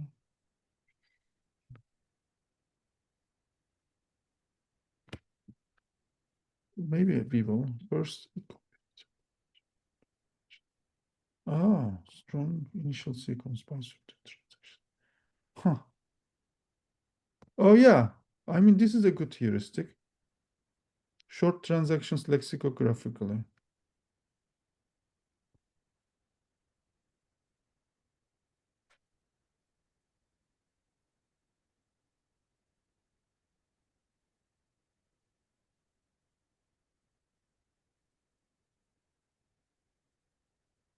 For the offline setting, the evolution of switches from random sampling to simple heuristic.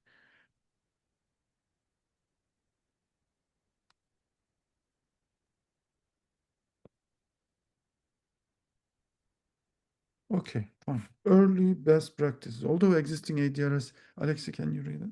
Although existing address frameworks have demonstrated potential in our case studies, these systems are still in their infancy. They exhibit several significant limitations, such as the size and complexity of the code they can analyze, and are prone to failures. Table 3 provides a taxonomy of the most common failures we have encountered, which fall into three main categories. Runtime errors. The generated code fails to run due to compilation error or exceeding the experiment's resource budget. Search failures. The evolutionary Okay. process stalls, such as getting stuck in a local optimum or alternating between poor solutions.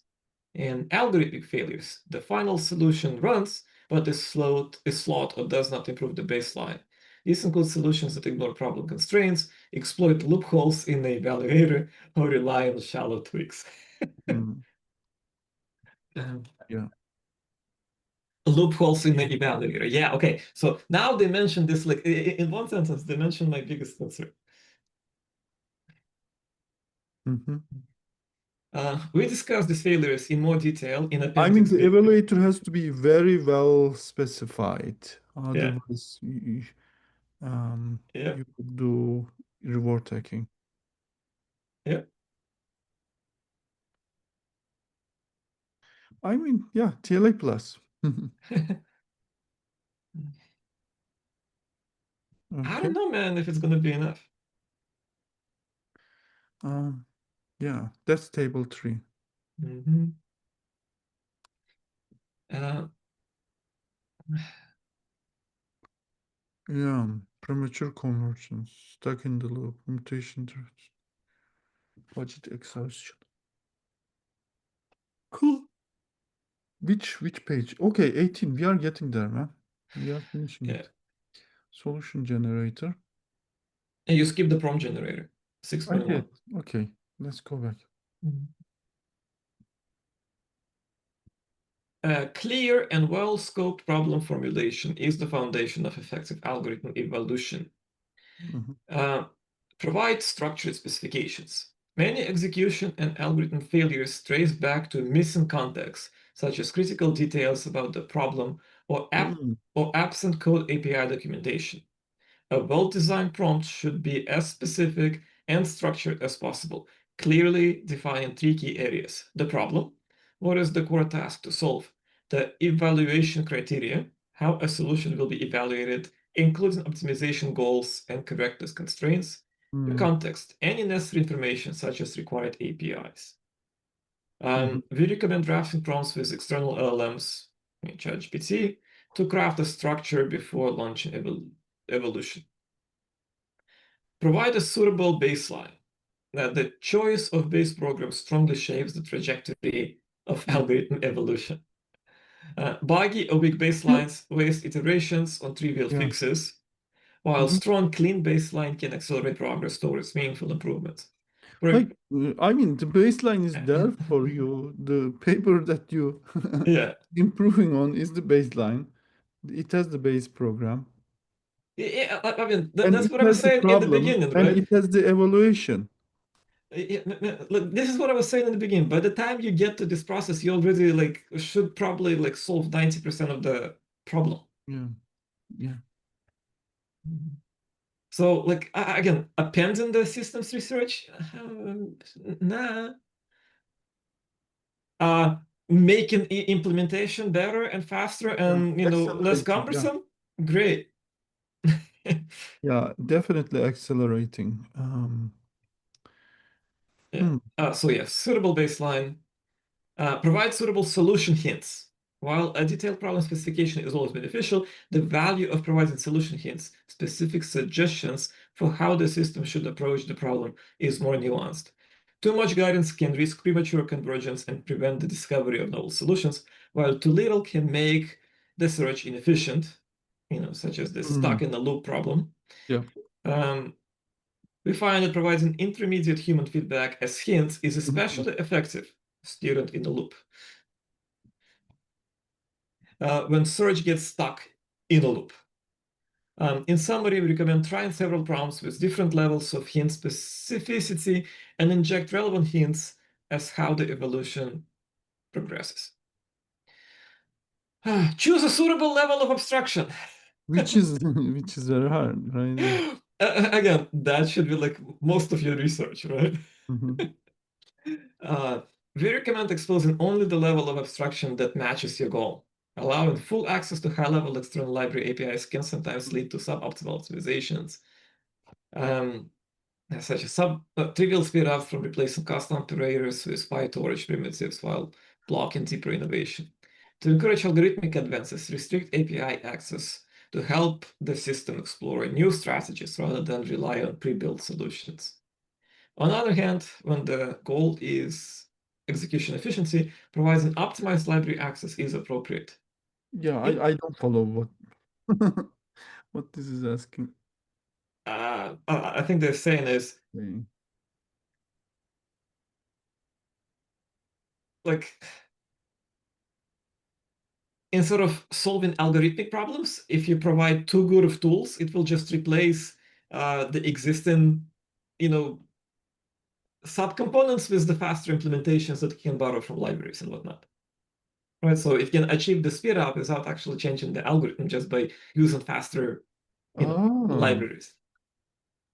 Right? I So if you want the speed up, you want to kind of stay at optimizing the wrong thing. yeah, I see. yeah. Yeah, yeah, yeah. It's, well, this is not the abstraction level we had in mind, but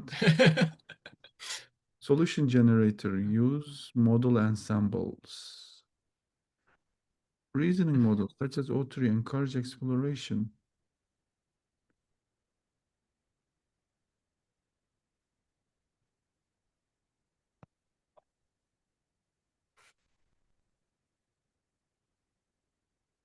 Whose model is better? I hear these things. People say that you have to be using the state-of-the-art models, and it makes a big difference. Okay. That does it.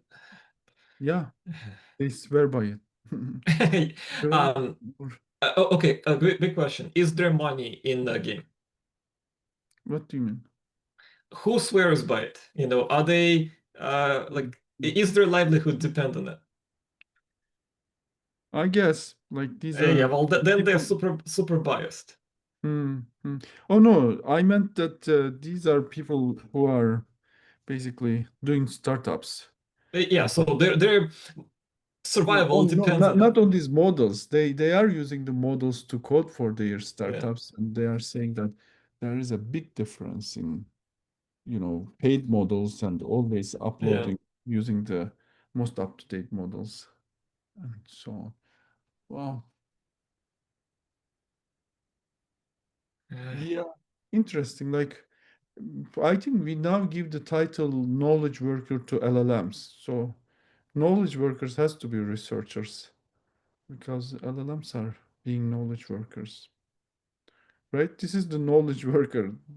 The LLM is with precise precise objectives is able to solve the problem.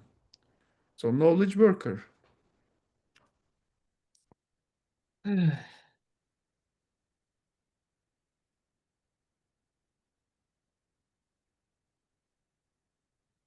So then what is the other job? Problem. Chief problem finder. Chief. Okay. It's late. It's 10:40 and I'm tired. Limitations and open challenges. We haven't talked about evaluator and solution selector. Let's skip. I think we are going to. I like the evaluator. That's my big issue yeah. with the paper, and they gave like the Okay, whole okay, two okay. paragraphs to it, right? You read. I'll follow along. The I evaluator. was going to go to the discussion and Yeah. ethical challenges and stuff. Yeah. No, like my big issue was the evaluator. They have the whole two paragraphs to address all my issues. Prevent overfitting, right? Evaluating against narrow workloads lead to algorithm failures like overfitting. Oh yeah. Where the solution either hard code behaviors or overfit to specific traces. For example, ablation/Xing can be late use case shows that limited spot scheduling evaluation that limits spot scheduling evaluation to a single availability pattern led to worse performance on workloads that are not part of the evaluation set. Broader Mhm. and more diverse test sets that cover edge cases help mitigate this issue. Prevent reward hacking. Reward hacking occurs when solutions exploit evaluators' loopholes rather than solving the intended problem. For example, when we evolve code for detecting failures in multi-agent system, some candidates bypassed one stage of the evaluation pipeline, achieving high scores without performing the full task. To avoid this, evaluators should combine multiple evaluation signals, such as correctness, efficiency, robustness, and add adversarial tests. Oh, yeah. I mean, you give one paragraph to the thing that is like make or break. Mm. Mm. This makes it harder for address frameworks to game the evaluation. Well, yeah, you need to freaking specify everything. If you know everything in advance, right?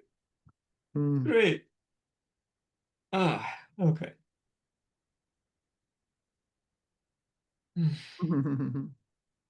Okay, my question's not answered. Now we can go to section 7. Yeah, but yeah, interesting.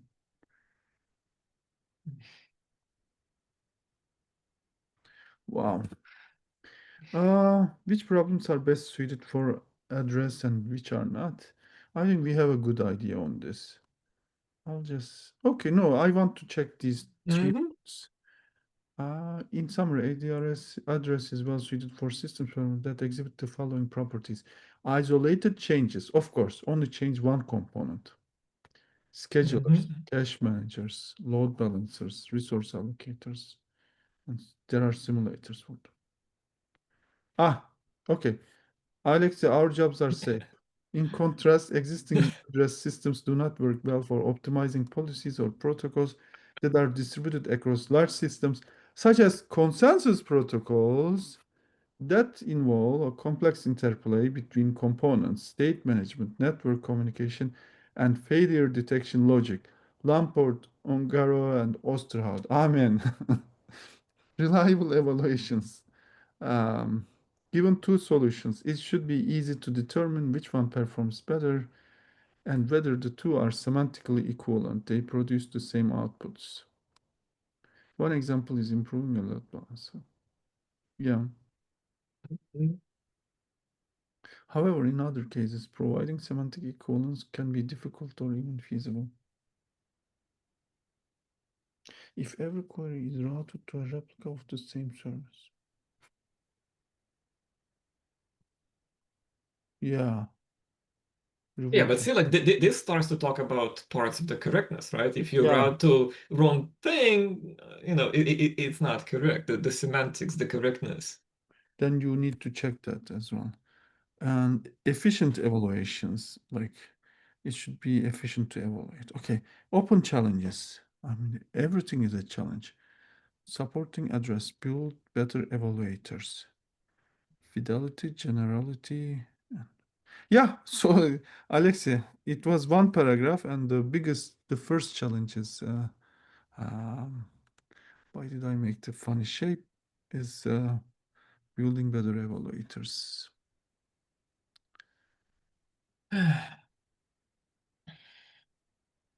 Hmm.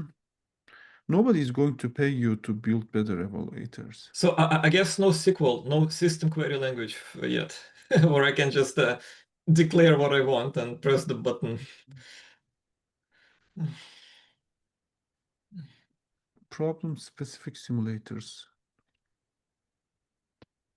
Okay, cascading evaluators. What is cascading evaluators?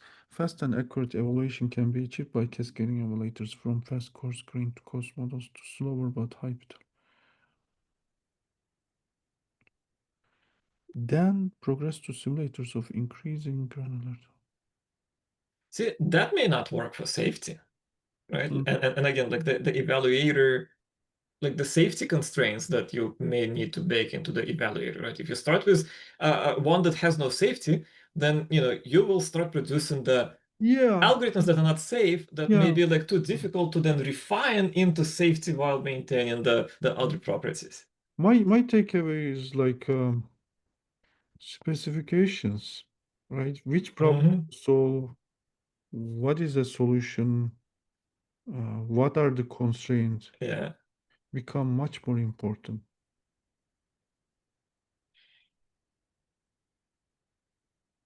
That's basically evaluators are Hmm. about.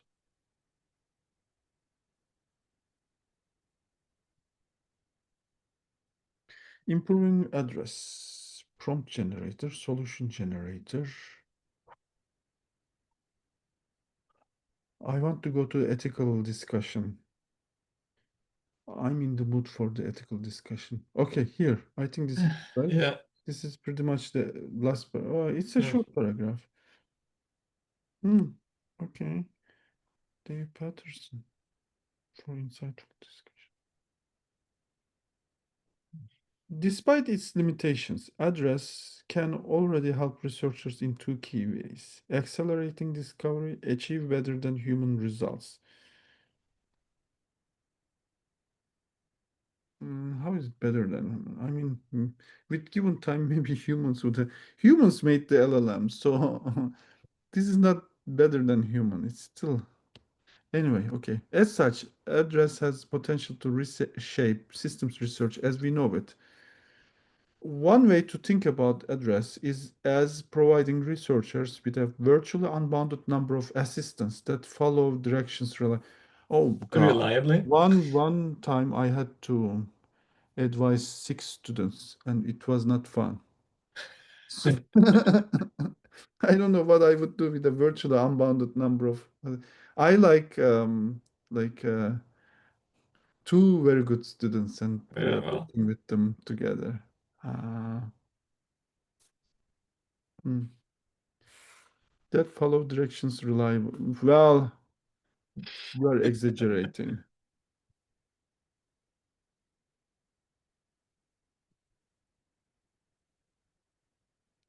Much like junior researchers, address frameworks are most effective when given clear problem specifications and well-defined. More than, I think more than. They can, I mean, junior researchers are better, I think, at understanding the intent than the So, LLM. so, so the question is, what do you like? Who is a junior researcher?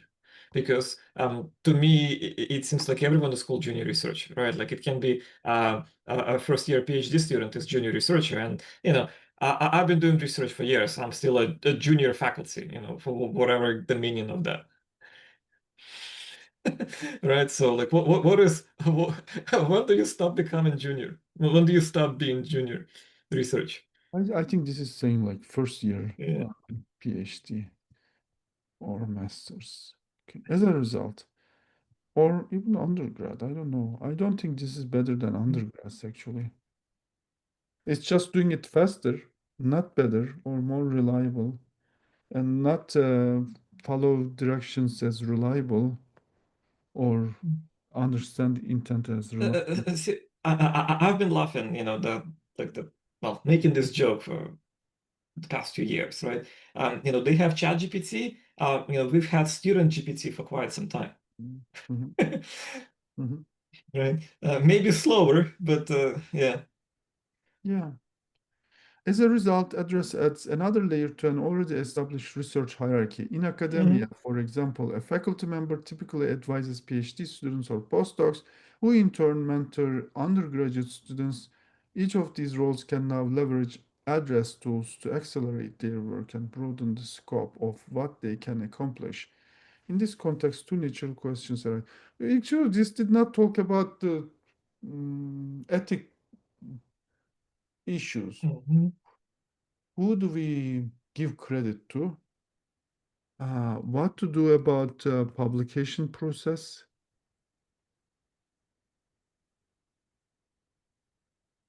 Yeah. How would the role of a, okay, maybe it is a researcher. No. Yeah, can you read it? How would the role of researcher change as address tools begin to solve an increasing number of problems autonomously? Researchers will have more time to focus on higher leverage activities, selecting which problems Writing to grants. pursue and formulating them precisely. If successful, address has the potential to elevate everyone in the research hierarchy, faculty and students alike, and make them far more productive. I mean, sure, right? It's a tool. It's a productivity tool. I buy it. Yeah. Okay.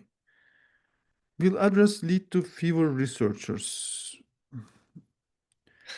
Jevon's paradox. We believe the opposite is true. If anything, address will expand the research community by enabling individuals who may not be expert problem solvers to contribute meaningful. Oh no, like Don't we have robot enough papers submitted by not expert problem solvers already? yeah, yeah. Expert problem solvers are already making enough mess. I don't want more mess. Right? Some of the papers we had read, we don't publish all the all the discussions, right? Oh Oh God. boy, don't get me started. Yeah.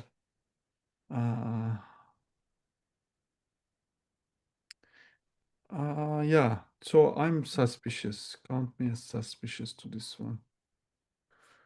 Like, w- without getting the research, what is it called? Zen. Oh no, what is it called?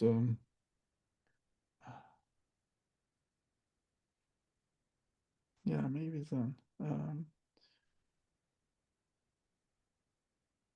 You'll be just basically following ChatGPT's sycophant Yeah. and thinking that you produce something like these guys who keep bothering the theory faculty saying, "Oh, I found a P equals NP solution," and then they look, okay, another P is equal to NP solution. That's garbage because they don't even have the methodology right. They don't have the Zen of research right. They don't know the basics, fundamentals. The fundamentals are the boring part, the craft part, but and maybe my worry is that Yeah. you can't short circuit the craft part, right? This was our academic Mhm. discussion last week. This is like you can't short circuit the craft part. Practice makes perfect, right? Yeah. Methods, we call it methods. If these guys don't learn the methods part and offload it to LLM, then they won't be problem solvers.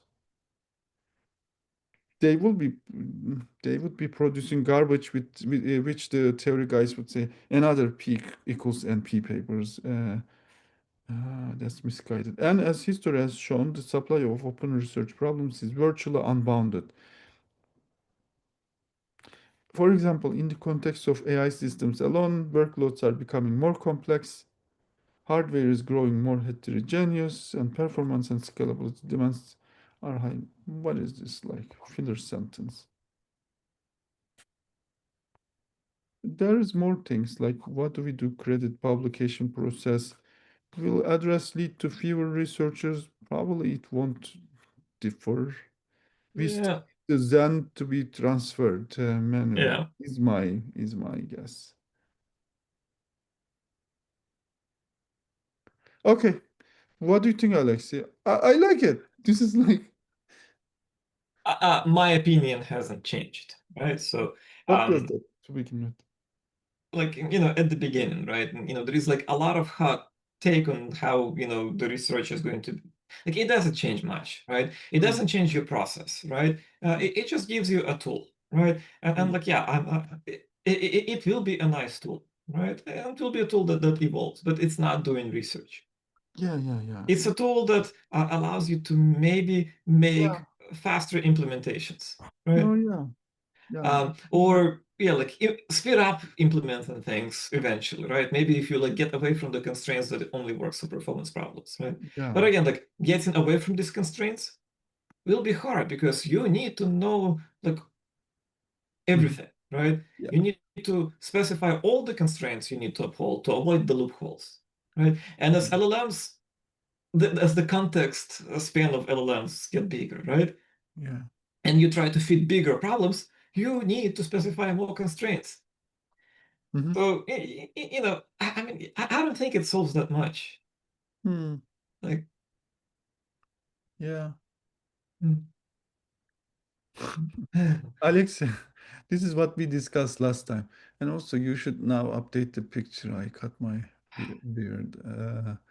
Okay, like how I was generating this image, right? Uh, Every time I suggest a revision to LLM, right? Like I was trying to balance how you look and how I look in that setting. But when it makes me look better, it makes you look like crap. When it makes you look better, I look like an alien. Okay. It's interesting. I think the paper has a point. I find that if I want to generate an image, I first ask ChatGPT what would be a good prompt for such and such picture. Then I will say, okay, now go draw this. Otherwise, it would just screw up. Okay. So in that discussion, we talked about what makes a bad researcher. Bad research habits are easy to spot: over competition, publishing more papers, third Mhm. guarding, incremental work, Mhm. rigidity, and the lack of intellectual flexibility. It's like the shoe fits. Bad science follows bad incentives, such as benchmarks over ideas. I swear, Oh boy. I had no idea. And performance over understanding. Wow, the shoe fits. These days, the pressure to run endless evaluations has distorted the research and publishing process. I don't know if this address is going to help or make it worse. I think it's going to make it worse. We are losing on the insight and going heavier on the evaluations. Too many papers now stage elaborate experiments to impress reviewers instead of illuminating them with insights. Historically, the best work always stood on its own by its simplicity and clarity. And I think, yeah, LLMs would make a bad researcher. And if you use address to solve these problems this way, that fits most of the, uh, well, all of the features I wrote. Well, this is from our discussion, right? Last week. Yeah, yeah. Um, yeah. And these are the things that we said, like, this is what you learn on PhD, that that iceberg. This is the top of the iceberg. LLMs, methods, papers, Hmm. benchmarks. The other part. This is what you spend more than 5 years, sometimes 6, 7 years. Curiosity, clarity, craft, community, courage, and yeah.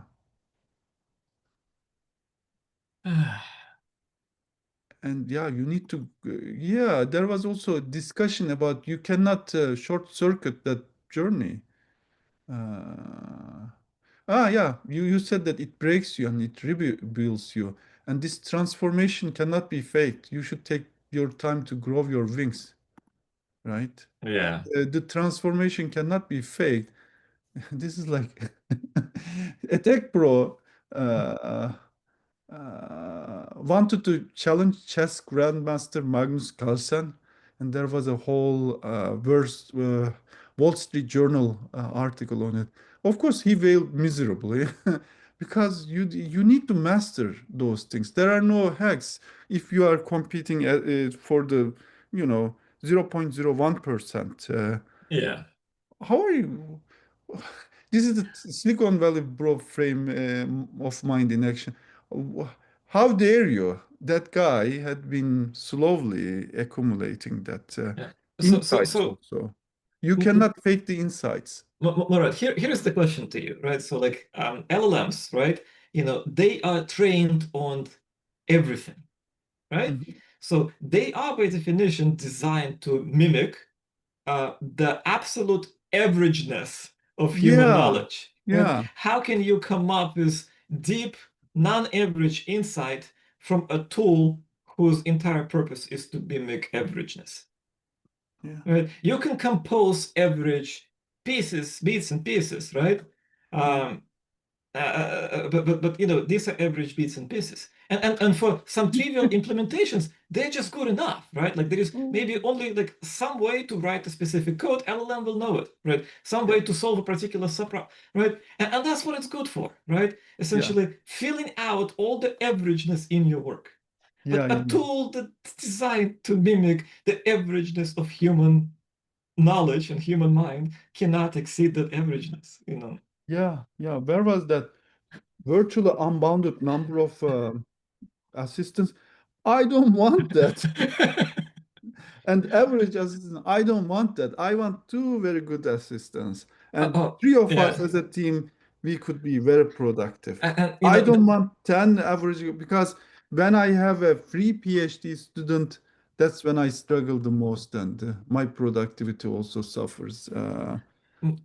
the unbounded number of assistants, like this reminds me of this saying that if you like give a million monkeys a typewriter, right, eventually they will Yeah. write a book, right? Write War and Peace or whatnot, right? Mhm. Statistically, yeah, like given unbounded number of monkeys and infinite time, uh, one of them eventually, but The evaluation, in their thing, uh, yeah, this also they said that this relies on that evaluation is fast. Like P mhm, as in NP, you should be quick to validate. But yeah. validation is not quick, right? LLMs with ChatGPT, if you try to write something with it, it produces page after page, but it the insights are not there. Validation is now the bottleneck because the Hmm. validation is human Yeah, yeah. uh, focus, attention. Um, And then if you don't get your hands dirty, you also lose your instincts. It's like master your tools. You can't be the tech bro and just challenge Magnus Carlsen on chess.